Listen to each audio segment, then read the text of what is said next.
Okay, so Marty's going to give you the 4 high points of what happened during the NAR settlement. Sorry, where this is going on.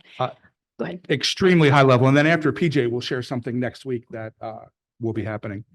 So a couple critical parts of this resolution. The settlement, I talked to Marky Grant at Florida Realtors. It will be submitted with the courts next week. So it hasn't even been submitted yet. The components of the, excuse me, of the resolution, it releases most NAR members and many stakeholders. So a little over 1 million realtors are released from obligation if this settlement goes through. There are still some firms that are part of the lawsuit that do not apply with this agreement. So how they proceed, I don't know. NAR has also secured in the agreement a mechanism for all brokerages that had a residential transaction volume of in 2022 of 2 billion or more, and MLS is not wholly owned by realtor associations. Most MLSs in Florida are owned by realtor associations. Again, ours is. Trend is owned by industry stakeholders. There might be a small one not, but those people are generally covered by this agreement. If your sales exceeded $2 billion, there's going to be a formula that you can sign on to this agreement, and whatever fee you need to pay will be that formula and how that goes. The real things that affect what we do, compensation offers need to be removed off of the MLS. We've had questions. Could I put them in private comments? No. Can we search by them? No. Can Showing Time do this? No. No third-party website or the MLS can coordinate this data. So can brokers create an app and all of us share our stuff and just go back and forth? No, that's a third-party app. So how you communicate offers of compensation are going to be strictly regulated, and those methods will be moving forward. There will be a need for written agreements for participants acting with buyers. There will need to be a buyer's agreement. Again, Florida Realtors is working on one. I know Legal Resources will look at many of our forms and see how they're affected. So when you work with a buyer, you will need a form filled out to make sure that you get compensated and paid. And finally, again, from the 50,000-foot level, NAR is paying $418 million over 4 years. It'll be a substantial down payment, close to $100 million for years after, and that agreement and payment will go for 4 years. The statement they have made, which is they made it, your dues will not go up in 2024. You already paid your dues in 2024. So what that looks like, I don't know. How they finance that, I don't know. I do know that NAR has their business meetings in Washington in May. Guys, if you are on NAR committees, I can't fathom that you won't be having Zoom meetings, making critical decisions before that. Again, this window is tight. Everything happens between now and anywhere from mid to late July. PJ, do you want to share what we're doing next week? Yes. So you have partners at a national level, state level, and local level. We're your partners here. We're here to help you navigate through this, agents, allies, brokers, and us as an association. So we're here to hear your questions, get answers for you, but also share information. We've got a great opportunity next Thursday morning at 10 o'clock. You've all been invited, if you are a realtor, to attend the Florida Realtors update session. It's going to 10 to 11. We're going to open this room up. I think there's 170 seats available so that you can view it with us.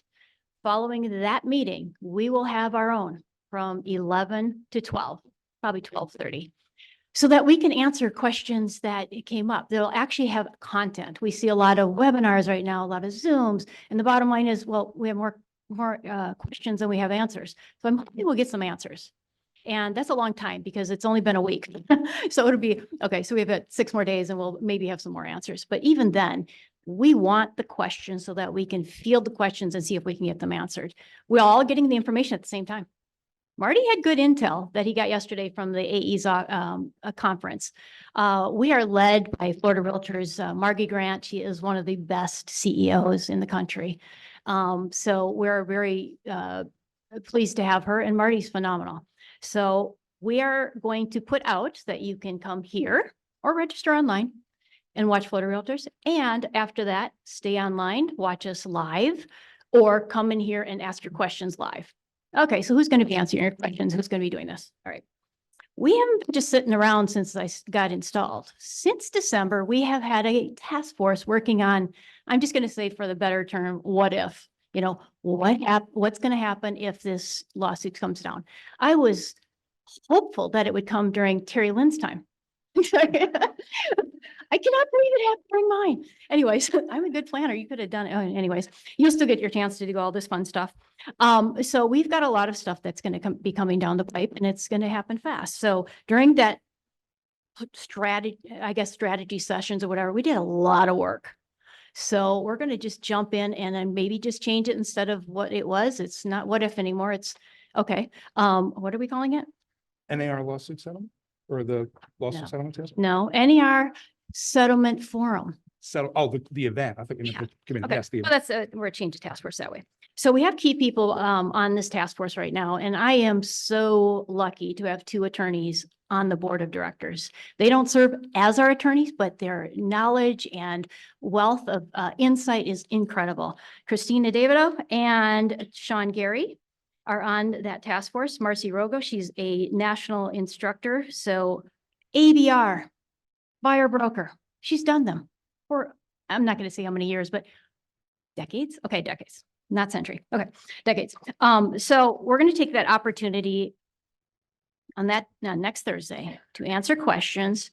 And then following that, have a press release that really is directed to consumers so that we can answer a lot of the headlines that are coming out there. You've seen them. They're misinformation. They're driving people crazy. So we've already had a really good interviews that have been actually accurate. So we're happy about that. But we're going to take that opportunity to do that. So our task force here, we're adding people to it. So we know that we have to have compliance. 60 days. We have to either jump in or say no. I don't know if we have really any chance or any choice, but so we have a phenomenal attorney, Greg Urbancic. If you've ever met him, he's phenomenal. So Greg and Sean Gary are going to work together on compliance. There's bullet points right in the settlement that are that we just have to follow. So we'll put them in charge of that. Aaron Miller, Nick Bobzine are in legal resources. They're going to start working on our forms. They put it on halt. They're going to start going forward with that. And Christina Davido is going to kind of, as the task force person, make sure that gets done. Cindy Kornman, are you here? Cindy's our staff MLS director. She's phenomenal. And Adam Villano is our chair. Obviously, a lot of work has to be done with MLS, so they'll be involved with this task force as well, strategically. Marcia Elbert, where are you, Marcia? She's not here. Okay, Marcia Elbert is the marketing director and really our media person. So we need a strong focus outward, letting them know what we're doing.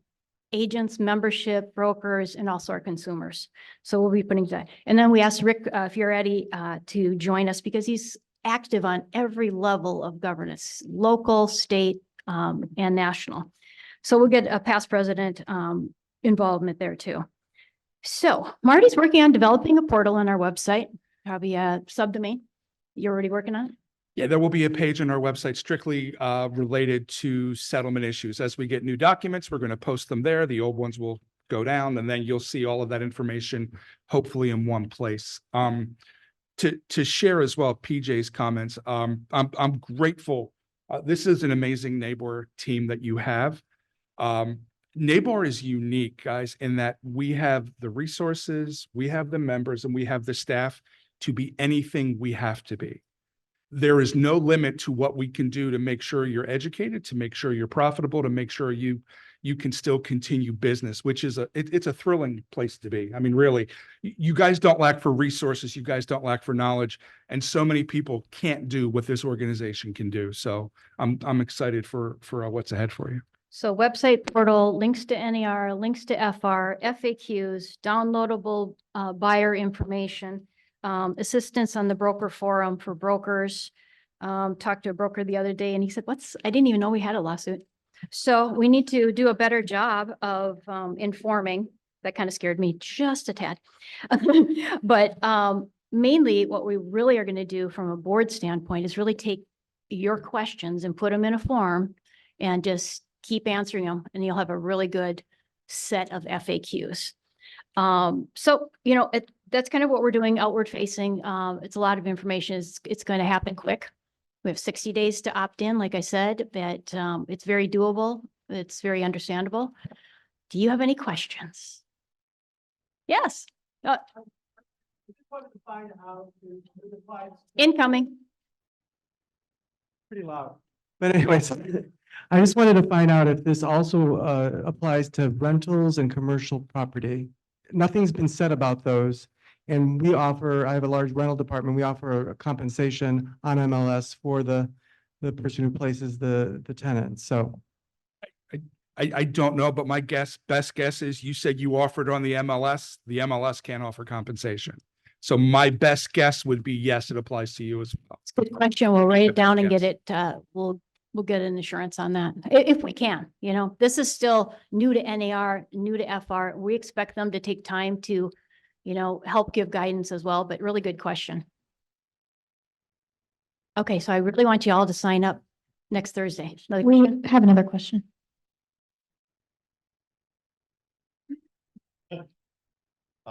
Actually, a couple. One, when you talk about membership, with NAR saying now they no longer have to join after the Sitzer trial. Do you see that doing anything with the membership? And also now with this going on with the lack of compensation of members not, or I guess dropping out. The second, actually, there's three questions. The second question is now with the settlement, where it comes down to the professional standards in ethics, where it's against ethics to put your compensation within the contract because that violates your contract with your client. Do you know if NAR is going to be looking at changing that or addressing that? And then the third thing is what NAR is doing about stopping the misinformation, which this just blew off the rest of the hair that I had.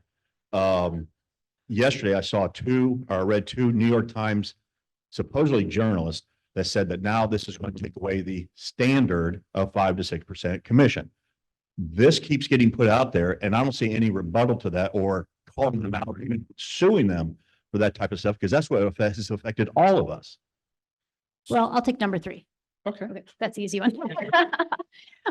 Yeah, there's a lot of misinformation out there. So, and we're hoping that's part of our plan is to attract, you know, to really address that. But, you know, NAR is addressing it as well, but you probably don't hear it.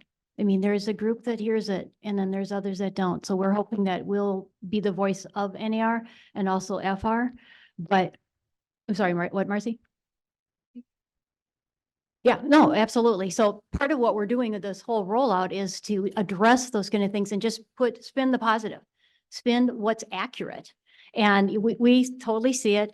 NAR has put a directive out, FR is too, we're going to too, all the other associations are as well. But I think our communication needs to be with the consumer so that we can explain and correct. So really good question, and we'll keep working on it. So share the correct information. Go ahead. So question one, that the ability for agents to not have to join happened before dues, and our membership hasn't been affected. So that's point one. It hasn't, to date, our membership has not been affected and is actually increasing more so than we had envisioned.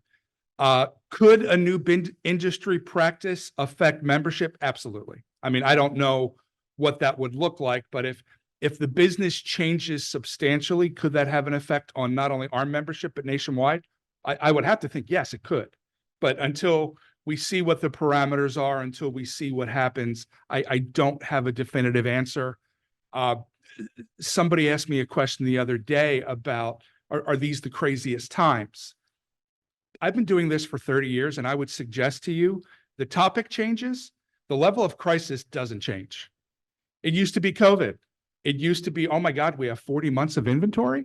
It used to be interest rates are 18%. Something always happens that is the death knell of the industry, and you guys overcome and adapt and figure out how to conduct that. So I would suggest in 5 years from now, there will be a brand new topic that will be just as, oh my God, is this? and this will have been figured out and we'll have moved on and we'll That's do a it. positive message? It is. Oh my God.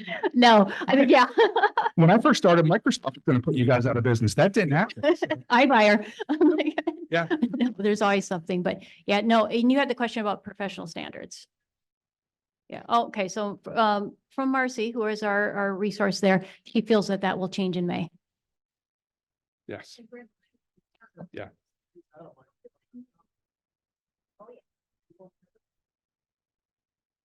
We've got a wealth of knowledge in here that people are actually involved in these committees on all levels. Somebody else have a question? Yeah, Brenda, chime in. Rick. Okay, So just so the person who asked about professional standards, they do meet twice a year in full committee.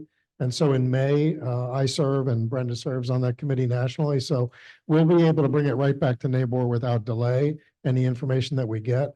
So our board is going to be way more informed than anyone else, be informed first.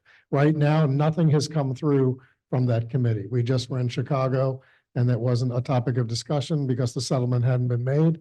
But you're absolutely right, that will change several dynamics to how we handle compensation and disputes through professional standards. But good news is we're going to get that just in a few weeks. So we'll report back to leadership and they'll share it to you.